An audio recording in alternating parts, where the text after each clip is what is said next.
오늘 말씀을 가지고 패를 보이다라는 말씀으로 제목으로 말씀을 나누고자 합니다. 여러분, 우리가 운전을 할 때 고속도로를 운전하다 보면은 많이 졸립니다. 예, 똑같은 길이 계속 반복되니까 졸립니다. 그럴 때 우리가 이런 생각을 하게 됩니다. 누군가 대신 운전해주면 안 되나? 그런데 요즘에 우리 기술이 나왔죠. 자율주행 자동차라고 해서 자동차가 스스로 도로의 상황을 파악해서 가고 서고 차선도 잘 지켜서 이렇게 갑니다. 운전자는요, 두 손을 다 놓고 있어도 요즘에는 이렇게 잡고 있어야 된다고 그러는데, 하여튼 신경을 쓰지 않아도 차가 알아서 갑니다. 그리고 옆에 차가 가까워지면 스스로 그 방향을 조절하고, 앞에 차가 가까워지면 속도를 줄이고, 이렇게 기술이 상당히 발전되어서 자율주행차가 나오게 된 것입니다. 꿈의 그 기술이죠. 그래서 그와 관련된 회사들이 많이 주목을 받고, 특별히 주식하는 사람들에게는 테슬라라는 자동차 회사가 많이 주목을 받고 있습니다. 그런데 우리나라에서 30년 전에 그런 기술이 있었다라는 것을 아십니까? 네. 90년대 KBS 뉴스에도 방송이 되었던 사실입니다. 국내 고려대학교 연구진이 지프차에다가 카메라를 달고 컴퓨터를 연결해서 이렇게 운동장에 차선을 그려놓고 차가 그 길로 쫙 따라가는 것을 보여줍니다. 놀라운 기술이죠. 90년대. 근데 천천히 가기 때문에 지금 생각하면 저거 정도 초보적인 기술 아니야 이렇게 생각할지 모르는데, 그 뉴스의 다음 장면이 놀랐습니다. 옛날 90년대 엑셀이라는 현대 자동차가 있었어요. 그 엑셀이라는 현대 자동차에 카메라를 답니다. 적외선 카메라를 달고 조수석에는 286인지 386인지 모르는 그 컴퓨터가 이렇게 놓여 있습니다. 그리고 사람은 뒷좌석에서 두 손을 놓고 있습니다. 차가 고속도로에서 80km로 달리고 있어요. 그런데 더욱 놀라운 것은 무엇인지 아십니까? 옆에서 차가 끼어드니까 브레이크를 스스로 밟습니다. 차량 조종을 하는 거예요. 이게 90년대에 이런 기술이 있었다라는 거예요. 그런데요, 제가 이렇게 그 유튜브를 보면서 생각해 보니까 제가 어렸을 때 가물가물 뉴스에서 그 장면을 본 기억이 납니다. 그런데요, 기자가 이렇게 말합니다. 그 옆에서 취재를 하고 기자가 이 기술은 세계 최초의 기술이라서 벤츠라는 자동차 회사에서 와서 배우고 갈 정도라고 이렇게 설명을 합니다. 그리고 그 기자는 5년 후면 상용화 될 수 있을 거라고 말합니다. 90년대 5년 후면 거의 2000년 초반 이 정도 됐겠죠. 그런데 그렇게 되지 않았습니다. 개발이 중단되었다고 합니다. 왜요? 개발 지원이 안 돼서. 그래서 우리나라는 지금 어떻게 됐죠? 다른 나라가 먼저 그 기술이 앞서 나가고 우리나라가 지금 따라가고 있는 실정이 되었죠. 왜 이렇게 되었을까요? 당시 그 기술을 발전시켰다면 우리는 이미 2000년 초반에 자율주행차를 타고 다녔을지 몰라요. 우리나라에서. 그런데 지금 우리나라는 이제 그 자율주행차 부분에서 이제 따라가는 신세가 된 거예요. 여러 가지 이유가 있었겠지만 저는 이렇게 생각을 해봅니다. 그 믿음이 없었다고 생각이 되어지는 거예요. 어떤 믿음이냐면 사람들이 자율주행차를 타고 도로를 다닐 것이라는 그런 믿음이 없었던 거예요. 당시만 해도 사람들은 어떻게 무서워서 그 차가 운전하는 거 스스로 가는 걸 타고 다녀. 이런 마음이 가득했을 거예요. 그리고 그 개발을 지원하는 그 정부나 그런 기관에서도 앞으로는 많은 사람들이 자동차가 스스로 운전하는 자율주행차를 타고 다닐 거야 라는 믿음이 없었던 거예요. 그러니까 개발을 중단시키고 지원을 끊었던 것입니다. 그래서 믿음이라는 것은 사람에게 어떤 일을 이루기도 하고 이루지 못하게도 한다는 거예요. 자율주행차를 개발하고 연구했던 사람들은 분명히 이런 기술이 있으면 좋겠다라고 생각을 했을 거예요. 그런데 그것이 앞으로 많은 사람들이 요구되게 될 것이고 그렇게 타고 다닐 것이라는 믿음이 없었던 거예요. 그래서 그 믿음이 없었기에 미래를 주도하지 못하고 바꾸지 못했던 것입니다. 오늘 본문에도 이와 비슷한 장면이 나옵니다. 예수님께서 이제 십자가형을 받기 위하여서 파티볼룸이라고 하는 이 그 가로 십자가 있어요. 무거운 가로 십자가. 그거를 어깨에 메고 골고다 언덕을 올라가십니다. 그리고 골고다 언덕에 올라가면 형장에는 3m쯤 되는 이 세로 기둥이 있어요. 그러면 먼저 가로 기둥에 양손을 못을 박습니다. 그리고 묶던지 어떻게 고정을 하겠죠. 그리고 세로 기둥에 그 가로 기둥을 고정시키고 그대로 줄을 당겨서 세우는 거예요. 그리고 예수님의 좌편과 우편에는 다른 죄수들이 달려 있었습니다. 가운데에 예수님이 달리셨었는데 제목이 쓰인 그 패가 달립니다. 우리 요한복음 19장 19절을 한번 보겠습니다. 19장 19절 본문 19장 19절을 같이 읽습니다. 시작. 빌라도가 패를 써서 십자가 위에 붙이니 나사렛 예수 유대인의 왕이라 기록되었더라. 패에 뭐라고 기록되었다고요? 나사렛 예수 유대인의 왕. 유대인의 왕이라고 기록된 것입니다. 그랬더니 이 대제사장들이 난리가 난 거예요. 우리 한번 19장 21절을 보겠습니다. 19장 21절 같이 읽습니다. 시작. 유대인의 대제사장들이 빌라도에게 이르되 유대인의 왕이라 쓰지 말고 자칭 유대인의 왕이라 쓰라 하니 무엇입니까? 이 유대의 대제사장들은 예수님을 유대인의 왕으로 인정할 수 없다라고 주장하고 있는 거예요. 그러니까 자칭 유대인의 왕이라고 써라. 빌라도에게 이렇게 항의하는 거예요. 뭐 유대인의 왕이냐. 그냥 스스로 자칭 지가 혼자 유대인의 왕이라고 우긴다. 그러니까 자칭 유대인의 왕이라고 써라. 이렇게 대제사장들이 주장을 하고 있는 것입니다. 하지만 빌라도는 대제사장들의 그런 항의를 묵살해 버립니다. 우리 19장 22절을 보겠습니다. 19장 22절 같이 읽습니다. 19장 22절 시작. 빌라도가 대답하되 내가 쓸 것을 썼다 하니라. 이 말이 무슨 말입니까? 빌라도는 내가 마땅히 할 일을 한 것이다. 나의 행위에는 문제가 없다. 그리고 나는 이것을 바꿀 생각도 없다라는 거예요. 그래서 오늘은 이 빌라도의 속마음을 한번 들여다보고 싶습니다. 마치 패를 열어보듯이 빌라도의 패를 한번 보도록 하겠습니다. 첫 번째로 빌라도는 경멸의 표시로 나사렛 예수 유대인의 왕이라고 썼을 것입니다. 제가 지난주에 지지난주인가 이렇게 설교를 드렸는데 지난번에 설교를 드렸듯이 빌라도는 예수님으로부터 죄를 찾을 수가 없었어요. 그런데 죄를 찾을 수 없었기 때문에 그냥 채찍이나 몇 대 때리고 그냥 조롱을 하고 그냥 쫓아보내려고 했어요. 내보내려고 했어요.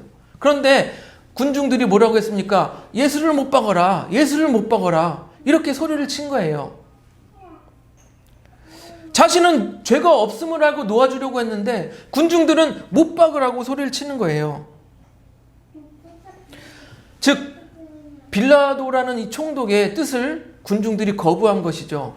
그래서 이 유대인들에 대한 경멸하는 느낌으로 경멸하는 표시로 나사렛 예수 유대인의 왕이라고 썼을 것입니다.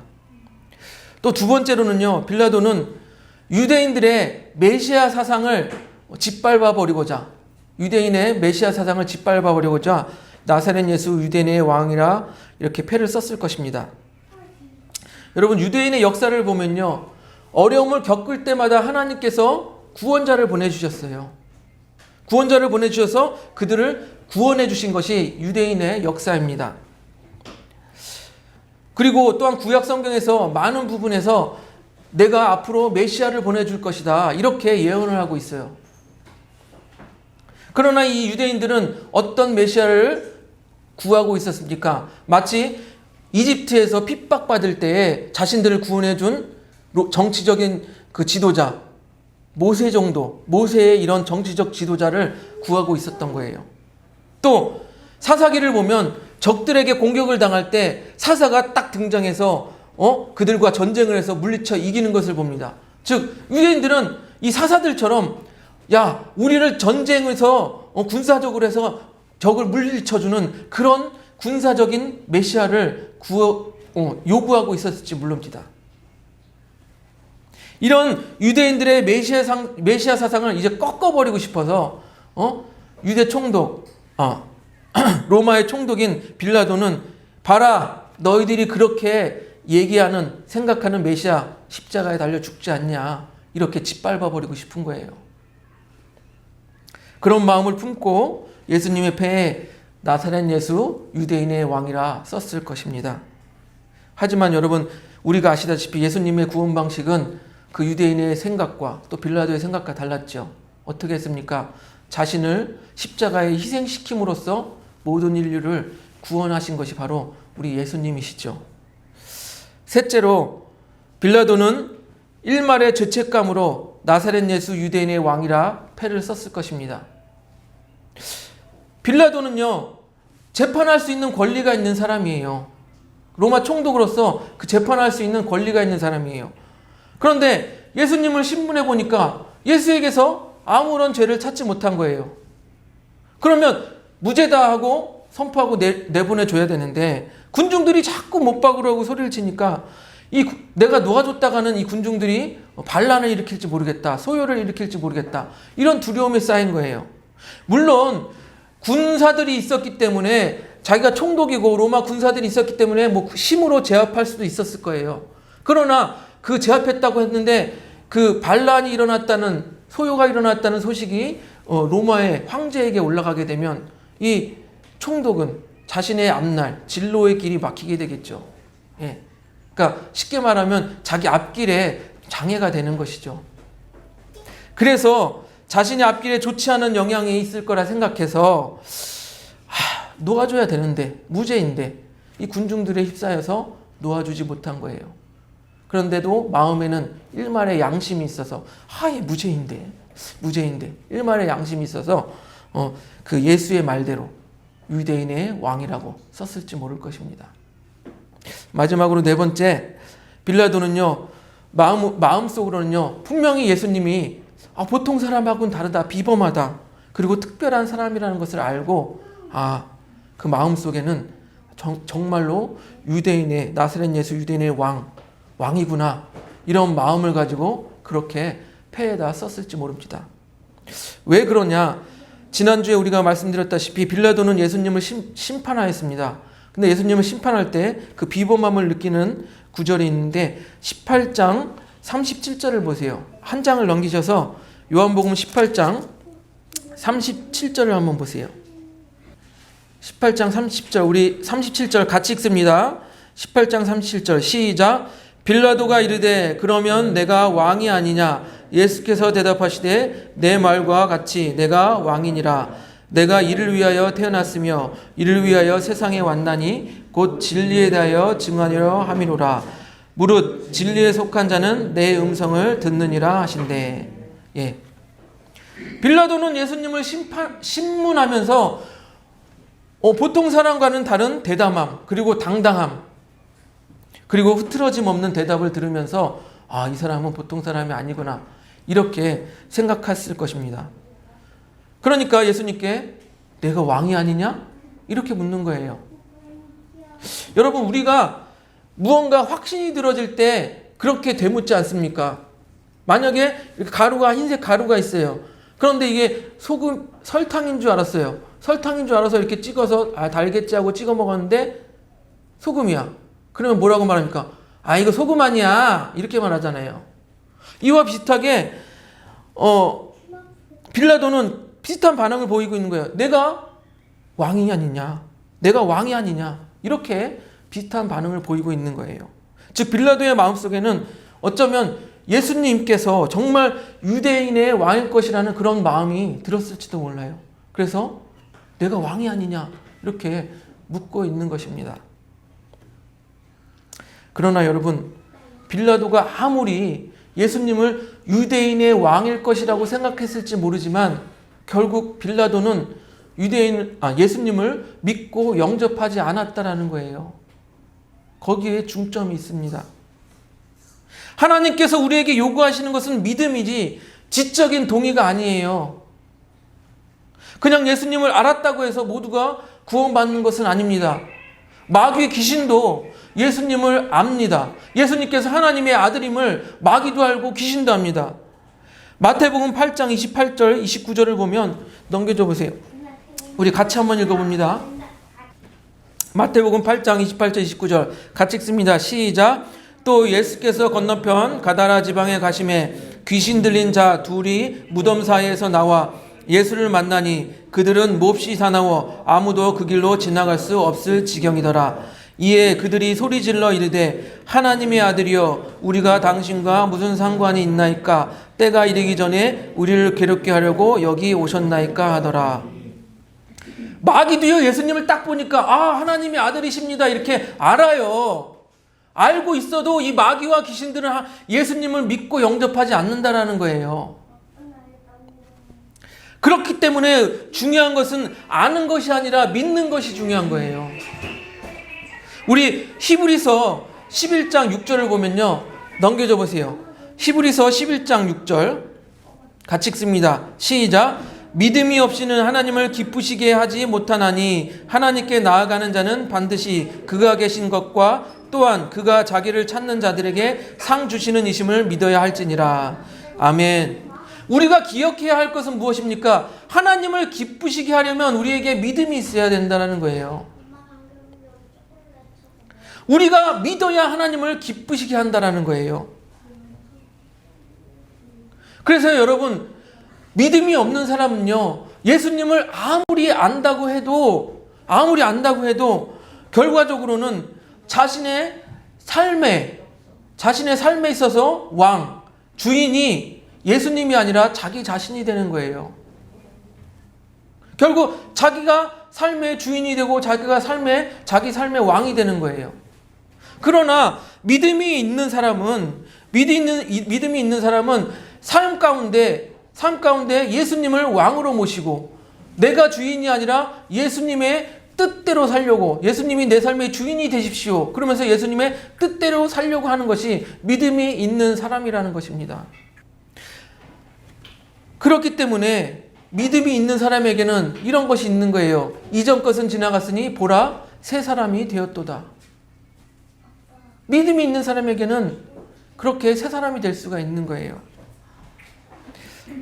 제가 지난주 수요 기도회 때 잠깐 글로 올렸는데 일하다가 만난 어떤 분에게 복음을 전했어요. 근데 그분이 저에게 하시는 말씀이 기억에 남는 말씀이 무엇이냐면, 목사님 얘기를 듣다 보니까 정말로 제가 제 멋대로 살았습니다. 제 마음대로 살았습니다. 바로 그겁니다. 자기가 삶의 주인이 돼서 살았다라는 거예요.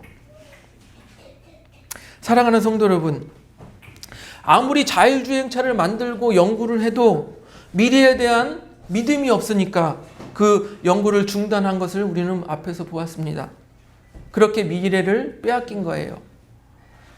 우리가 아무리 성경을 보고 예수님에 대해서 아무리 많이 안다고 해도 그것이 지식으로만 멈추면 우리는 구원을 받을 수가 없습니다. 요한복음 19장 20절을 보면요, 우리 본문 요한복음 19장 20절을 보겠습니다. 같이 읽습니다.